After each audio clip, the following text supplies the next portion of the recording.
What's up, guys? Welcome back again to your Heroclix headquarters. Today we're going to talk about the Modern Age Pulp team that I played at Worlds 2023. Now, technically none of this stuff is Modern Age anymore. Well, not none of it. A couple things still are. Most of this stuff just retired right after Worlds, so you won't be able to play this team in any Modern Age events. But I just wanted to show off what I played and give you some of my thoughts about why I played it. So let's go ahead and start off with kind of the main attacker of the team. I was using this Red Widow from Avengers Forever. She is so ridiculously overpowered for 45 points for just a rare figure. It is not even funny, you guys. So starting off, she just has Blades, Claws, Fangs once per turn when Red Widow uses it, and a 1 or 2 is rolled. After resolutions, she may make a close attack. So that is super nuts. If you get a bad Blades roll, you just get a free attack after. She's got improved movement for characters, Charge, Flurry, Stealth on her special there. And yeah, just 12 attack, 18 combat reflexes, 10 movement with that Charge, Flurry, Stealth combo. You know, yeah, 3 damage exploit. So you traded Blades. It's crazy. So yeah, just Charge, Flurry, Blades, exploit on her. 12 attack, you know, gets through everything, and yeah, pretty awesome. So to help get her into position, I just played Falcon. They do both share the soldier keyword, so he can do his little placement shenanigans with her. And in case you don't know what that is, we'll take a look here at the card. So move, which just lets him move, and after resolutions, you may choose a standard friendly character that shares a keyword with Falcon that he moved through during this action. If you do, place that character adjacent to him. So you're just placing them adjacent to him. It's not carry, so she's still able to act that turn. So basically, he can just full move, place her adjacent, and then she can Charge, Flurry, Blades, exploit on somebody. And yeah, pretty crazy. Avengers TA, so he was usually like a 13 attack on the right targets for 3 damage with the Close Combat Expert. He also ignores characters on movement, which is nice. And he's got Charge after resolutions. You can roll a d6, move him up to half the result. So it's kind of like a little hypersonic if he is to charge on something.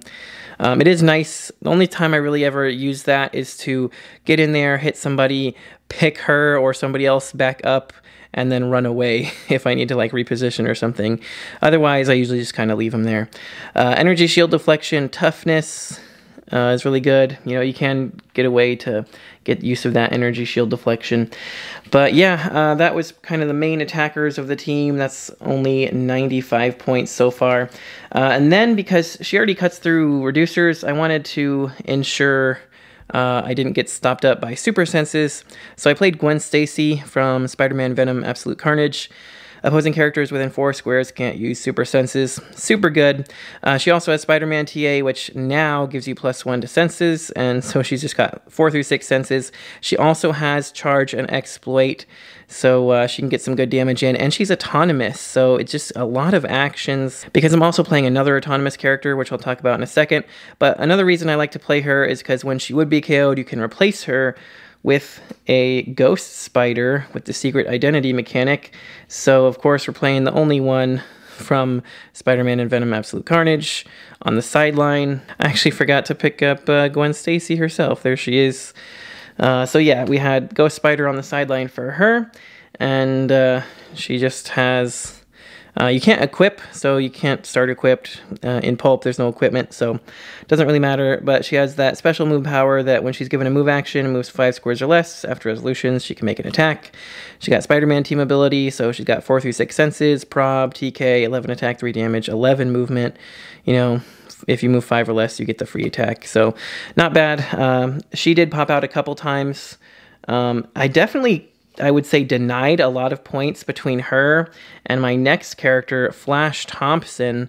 I played him for pretty much the same reasons as Gwen Stacy, which is just opposing characters within 4 squares can't use shape change. So knocks out a lot of rollouts there between the two of them. He also had plasticity and shape change traded, and he also has sidestep and close combat expert and poison. And he's also autonomous. I pretty much forgot his willpower like every time. It didn't really matter that much. Maybe like 1 or 2 turns it would have mattered. But yeah, it just, you know, he can get carried. He can sidestep, lock somebody up with plasticity. He's got his own rollout with shape change. And he just kind of sits there and poison stuff. Punches them, 11 attack, 3 damage with close combat expert. Not bad at all. I would say they were pretty crucial for my team. They shut off Super Sense's shape change. They're both autonomous, so it gave me like 2 extra attacks every turn. And they could both, you know, turn into a secret identity character. So my other sideline characters, I had Agent Venom and then Agent Anti-Venom, which are the 2 options he can potentially turn into when he would be KO'd. And again, my opponent doesn't score any points unless they actually KO the one that comes in from the secret identity. So that was really cool. Nobody ever KO'd the Agent Venom or the Agent Anti-Venom after, or even the Ghost Spider after any of that stuff, you know, after KOing the original one. So here's their cards. We got Agent Venom. At the beginning of your turn, you can roll a d6 and move him half the results. And then, you know, Plasticity Shape Change, Super Sense's Toughness, and he just has, like, Flurry Blades, Battle Fury, you know, very cool. He was the one I went into pretty much every time just to get some, you know, more flurry attacks in. But I did have Agent Anti-Venom in case I wanted to use his support as free, and he also has poison, and regular support. So if I ever needed any of that, I had that option as well, but I went with Venom for the attacks every time. So yeah, they were awesome, and to carry them around, I had this dude right here from X of Swords, the storyline event version. So we got Manifold, and we played him at the 30-point line, and he just has Traded, Passenger 2, Phase Teleport, Stealth. When Manifold uses Phase Teleport after resolutions, you may choose a character whose square you move through. That character can't use improved abilities until your next turn. And that never really came up at all. But Combat Reflexes, Willpower, and adjacent friendly characters can use Combat Reflexes. That was huge. Giving, basically just carrying these 2 around, giving them Combat Reflexes on top of their, you know, rollouts they already had. People never really wanted to attack them. And so that was great. They just sat there and got free attacks, you know, because they don't count towards my action total because they're autonomous. And even if they did attack them, they turned into these guys, and then they were even more of a problem. So yeah, pretty awesome. I like this whole combo a lot. He just has 10 movement, charge, blades, you know, close combat expert. So he could make some good attacks. He got in there and got some good damage in. Shield TA, you know, he's also a wild card, so that all came into play as well. Very, very good figure for 30 points. I highly recommend using him because he's still Modern Legal. Both of these are also Modern Legal. These guys are obviously out now. So yeah, they were great. And in keeping up with the spirit of you can't use powers within 4 squares of me, I also decided to throw in this Black Cat because I needed a cheap prob. For 20 points, doesn't get much cheaper than that for prob. And she's also got Giant Reach, which caught some people off guard. Giant Reach 2. Opposing characters within 4 squares have Safeguard Friendly Probability Control, which is very good. It definitely stopped a lot of probs from going off that otherwise would have. So, you know, stopping them from re-rolling their misses is really, really good. And, you know, 20 points to prob stuff, you know, 2 square Giant Reach with precision is great. You know, just, I'd always have her sitting up here on elevated somewhere to prob stuff. And, you know, somebody, like, fights over here, and she's like, whatcha, Giant Reach. And they're like, what? Yeah. I mean, yeah, she has 0 range, so I didn't really see that coming at all. But, yeah, she's great. And then MVP, though, to carry her around, one of my MVPs right here is this Uncommon Wizard from Fantastic Four Future Foundation. This dude is absolutely nuts. Sucks that he's rotating because I would totally use the heck out of him in Pulp going forward. But, you know, maybe Silver Age. If you got any, like, Silver Age Pulp games, this dude's nuts.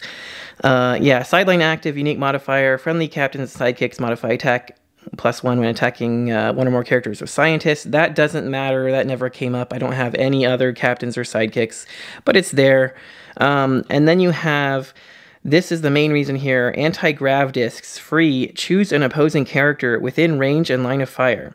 Roll a d6. Knock that character back a number of squares equal to half the result in a direction of your choosing. That's insane. Within his range and line of fire, he's got 6 range And so as long as he just can draw a line of fire to somebody, he can roll a d6 for free, knock him back half the result. He got a ton of free knockback damage in. It was super useful for getting Deathstroke off of his first click. Just knock him right onto his stop click, and then I'm free to kind of attack him, you know. And then if he chooses to mastermind, so be it. But, you know, it's so annoying to hit somebody and they immediately go to a stop. So I really like having that to knock Deathstroke off his top click. And also to, like, finish people off. You know, you hit somebody, you know, they lose their reducers or whatever, or they're super low, or he just outwits the reducer. I can't tell you how many bystanders I killed with him, too. All the bystanders that come in, just knock him back into a wall, kill him, get him out of the way. Yeah, so sidestep and outwit is the main reason I played him, and that free knockback. And he also flies, so like I said, I carry Black Cat around with him most of the time. He can also copy a team ability, so you could copy Spider-Man. I pretty much copied Spider-Man every time, just for the senses on a 6. I did the same with him. I'm pretty sure just copied Spider-Man for that senses on a 6. You know, it came up a couple times, so that's pretty cool. But yeah, and then he actually, one game, he did crit hit something. I was like, I got one action left, might as well, you know, try to hit him for like 1 damage through the toughness. Crit hit for 2, killing something. So that was pretty great. Love that. So yeah, Wizard MVP. Wish he was not rotating, but he is. Oh, and then one of the other crucial components to the team, I should have talked about him earlier, but we've got Peepers here. Peeper, who has friendly characters modify speed +2 when carrying Peeper. So actually what you would do with Falcon is you have Falcon carry Peeper for the +2 speed, moving through her, and then you just get, you know, more reach to place her so she can do her charge flurry thing. Plus he can see through like literally everything, which is amazing because he's got, you know, 10 attack, 2 damage, precision strike. So he got some good damage in as well, just because, you know, after you place him from the carry, you know, on your next turn, he's got like 5 range. He can see through all the characters and blocking and everything. He can get some damage in. But yeah, the Empower comes up. The Shield TA helps. Precision Strike for 2 damage is great. Seeing through everything, you know, but mainly just to give Falcon that extra reach also. But so the main thing here is we got a lot of actions, a lot of little damage. Like, she's our main damage dealer. They shut off Super Senses, Shape Change, Prob. They can all deal damage in some way, shape, or form. They all have precision. You know, he can, or, you know, they have like Close Combat Expert, right? You know, he can knock back. So there's a lot of ways of dealing damage, even if it's just a couple damage at a time. Really, this team just out-actions everybody to death. Last but not least, I also had Doctor Strange to round out the team. He was our main leadership, and he's just a great ranged attacker as well. So he's got TK as free, but only to place himself. He's got the traded leadership that when he uses it and succeeds, you can generate an Astral Strange, which I'll bring out in a second. And if you roll a 6 and you don't already have one, you can generate a Wong. So that just generates more characters as well, and they all have enhancement to help up his damage and stuff. Energy Shield Deflection Super Senses is great. And yeah, just Perplex also, you know, Mystics. Running Shot. The cool thing is, you know, you can TK himself for free up on a ledge or something, and then you can Running Shot, perplexing his attack to 12 to get in some good damage. So he's got a lot of reach, a lot of utility for the team between the TK, the Perplex, and the leadership that brings in more characters. So he's huge. So yeah, if you haven't seen them already, if you roll a 6 for your leadership, you can bring in Wong, who's got Phase Teleport once per turn. When adjacent friendly character with Mystics keyword begins a move after resolutions, you can place him adjacent. And he's got Energy Shield Deflection and Willpower. But, you know, mainly he's just there for that enhancement for Doctor Strange. Also has Force Blast, so he can be knocking people around, and Mystics, so people don't really want to attack him as much. And then I had a couple of these Astral Stranges. These don't take up sideline slots because they're generated. But my mistake, I'm pretty sure in Pulp you can actually play 6 sideline characters. I only played the Secret Identities. I should have brought a couple of, you know, Skrull Spies or maybe some Sentinels or something. But Regardless, even without those, the team played just fine. But yeah, you can bring in Astral Stranges that just kind of phase teleport around and have some enhancement, which did come up a couple times. I got a couple of those guys out, and I got Wong like one time. But yeah, so that's pretty much the team. Like I said, kind of just a lot of mobility, a lot of actions, you know. Shutting off Super Sensitive Shape Change and Prob on the opponent is pretty good. And yeah, just like I said, moving him up to put her into position, carrying him so he gets like 10 squares, placing her, Charge Flurry Blades exploit. First you move him up carrying these two, so you shut off all the Super Sensitive Shape Change so she can get damage in that much easier.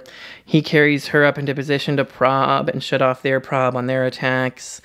And he can, you know, perplex stuff and just kind of move up there for free and get some good damage in as well. So it's just a lot of attacks, a lot of actions. Like I said, they're both autonomous, so they can get, you know, exploit, close combat expert, poison. They can get some damage in pretty easy. You got the free knockback, outwit. Yeah, I don't know. It worked pretty well. I liked it a lot. It was fun. I didn't think I would have as much issues with map as I ended up having. I did lose to Scott Crampton on an all-elevated map. There's tons of elevated everywhere. And he had Karima, who can see through all the elevated, so that made it a lot easier on him. It was a long map, too. I don't remember what map it was. But, yeah, I mean, I just kind of moved up slowly and then just kind of go, whatever, just run in there, right? And see what happens. And just didn't end up doing too well. But, and then my last game, I played on a map that was full of blocking, and they had the Watcher with a bunch of shield TA to up his range, and a bunch of enhancement to up his damage, and a bunch of barrier to just barrier in. And so he was just sniping people for like 4 damage at a time from like ridiculous range, like 11 or 12 squares away. That was rough. But again, just run up everybody in there. I managed to break down the barriers and, you know, get some people in there. And I did actually almost win that last one. I think if I had KO'd a different character, because it was down to 2 characters that I could shoot to KO them. If I KO'd the other one, I could have had Doctor Strange running shot in and get another attack on somebody. Maybe that would have made a difference. I would have had a few more points to KO the other character as well. I don't know. That was a close game. Otherwise, all of my other games, you know, they were pretty close. The couple of Deathstrokes I faced pretty much didn't stand a chance. This team is really good against taking down Deathstroke. But yeah, that's pretty much the team. I had a lot of fun in Pulp. You know, it's a fairly straightforward team, just moving everybody up there, shutting off stuff on your opponent. You know, you got all the basics: leadership, perplex, outwit, prob. A lot of carrying, a lot of empower, enhancement, you know. So yeah, really good team. Liked it a lot. Lots of actions and a lot of fun. I did end up going 3-3, unfortunately, and I think I could have done better. But it is what it is, and, you know, hopefully we'll do better next year. So if you guys enjoyed the video, make sure you smash that like button. It does help me out a lot. Don't forget to click the subscribe button so you don't miss any future videos. And if you'd like to help support the channel even more, you can see your name here in the credits with all these other awesome people by joining the Patreon in the description there below. And also clicking the join button for the YouTube membership. Either way, it gets you access to some monthly giveaways. So feel free to check that out if it interests you. But that's going to do it for this one, you guys. Thank you so much for watching. Until next time, this has been Heroclix Headquarters, signing off.